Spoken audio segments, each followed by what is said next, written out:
punya itu rasa pengen tahu gitu enggak. Soalnya orangnya diem, habis belanja ya udah pulang, nggak pernah nanya-nanya yang lain orangnya itu. 13 April 2016, warga Cikupa, Kabupaten Tangerang, Banten dikejutkan dengan temuan jasad wanita korban mutilasi yang sempat sulit diketahui identitasnya. Korban tinggal bersama laki-laki yang diduga suaminya. Mereka pendatang baru yang jarang bersosialisasi dengan lingkungan sekitar. Tepat di samping saya merupakan rumah kontrakan yang ditempati korban mutilasi. Namun sejak kejadian, para tetangga yang berada di sampingnya lebih memilih pindah untuk sementara. Meski korban bersama laki-laki yang diduga suaminya sudah menempati rumah kontrakan selama 2 bulan, warga sekitar tidak mengetahui identitasnya. Seperti Sri Lestari yang merupakan pemilik warung nasi. Ia mengaku setiap hari korban membeli lauk di warung nasi miliknya. Namun karena korban dinilai tertutup, dirinya segan untuk bertanya nama serta asal korban. Kalau yang lain suka bicara gitu ya, tapi kayak sama ini nggak punya pikiran pengen nanya nama apa, nggak pernah. Nggak punya itu rasa pengen tahu gitu nggak. Soalnya orangnya diem, habis belanja ya udah pulang, nggak pernah nanya-nanya yang lain orangnya itu. Tetangga lain yang jarak rumahnya tak jauh dari tempat tinggal korban pun tidak mengetahui identitas korban maupun laki-laki yang tinggal bersama korban. Karena dia sering belanja, langsung ngobrol-ngobrol, langsung akrab gitu ya. Cuman nggak sempat mau nanya nama gitu ya, dari kampung mana. Ya enggak, ya memang akrab kalau saya sama suaminya itu. Kan namanya sama pelanggan paling ya sambil ngulek-ngulek nanya namanya siapa, ngontraknya di mana gitu. Terus posisi dia kan waktunya emang lagi hamil. Emang lagi hamil, Neng? Iya Bu, berapa bulan? 5 bulan katanya. Kok kecil? Emang anak pertama? Iya, katanya gitu. Paling nanya-nanya gitu aja sih. Makanya saya juga kaget. Bukan hanya tetangga, sang pemilik rumah kontrakan Abdul Malik pun tidak mengetahui data dan identitas resmi keduanya. Alasannya, penghuni kontrakan enggan memberikan identitas mereka. Abdul akui lalai dalam hal ini. Biasanya begini ya, kalau orang itu menyerahkan KTP tanpa saya nanya nama pun saya udah tahu kan di KTP. Saya udah catat identitasnya, tanggal masuknya, kemudian nomor kamarnya, jadi saya hafal.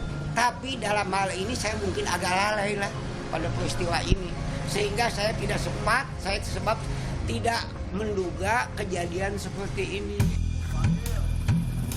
Desa Cikupa, Kabupaten Tangerang, Banten ini merupakan kawasan perkampungan yang mayoritas penduduknya kelahiran daerah ini. Pendatang juga menetap di sini dan membutuhkan rumah kontrakan. Rumah kontrakan inilah yang dijadikan ladang usaha warga sekitar. Pakar kriminolog Eko Haryanto berpendapat faktor lingkungan yang tak pedulikan warga pendatang pengaruhi tindak kriminal. Ketidakpedulian ya lingkungan sekitar terhadap orang lain di sekitarnya itu juga potensial menjadi semacam faktor yang mendukung terjadinya kejahatan kekerasan atau pembunuhan seperti itu. Rumah kontrakan, kos-kosan, dan apartemen kerap dijadikan para pelaku kejahatan sebagai tempat tinggal. Seperti pada kasus terorisme, mereka gunakan rumah kontrakan sebagai tempat bersembunyi dan merakit bom. Lalu pada April 2015 silam terjadi kasus prostitusi terselubung di kos-kosan kawasan Tebet, Jakarta Selatan yang menyebabkan korban bernama Tata Cabi tewas dibunuh pelanggannya.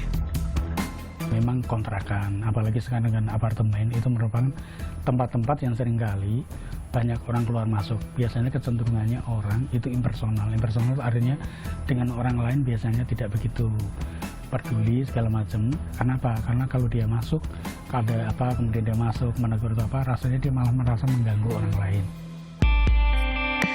Minimnya pengamanan dan pengawasan pihak rukun warga dan rukun tetangga juga pengaruhi sikap apatis warga terhadap lingkungan sekitar.